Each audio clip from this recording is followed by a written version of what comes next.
भैया स्टार्ट। जय हिंद, नमस्कार, प्रणाम भैया।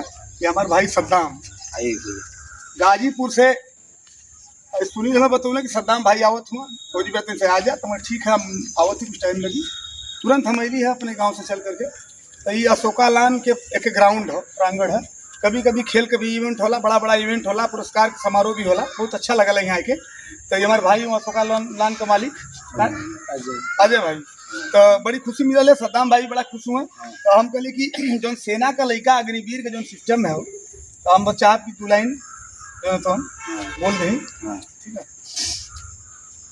अरे टूट गईल रे भैया, टूट गईल अरे वाह सद्दाम। हाँ अरे टूट गईल रे भैया, टूट गईल अग्निवीर से लइकवा, टूट गईल अग्निवीर से लइकवा, टूट गईल।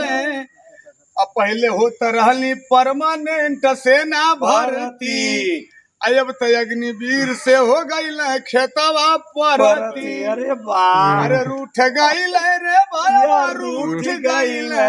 दाम ध्यान जी दे जी एकदम कि अरे रूठ गईल रे भैया, रूठ गईल अग्निवीर से लइकवा, रूठ गईल अग्निवीर से लइकवा, रूठ गईल। अरे भैया बाप ने गाना के माध्यम से पूरा दर्द कर देना फौजी भैया पूरे भारत में जना दे ना कि इंडियन आर्मी के लिए आवे के बाद अग्निवीर के हटावे के बाद। वाह। यही से इनका नाम पड़ल है फौजी मनमौजी भैया। जय हिंद, जय भारत। बहुत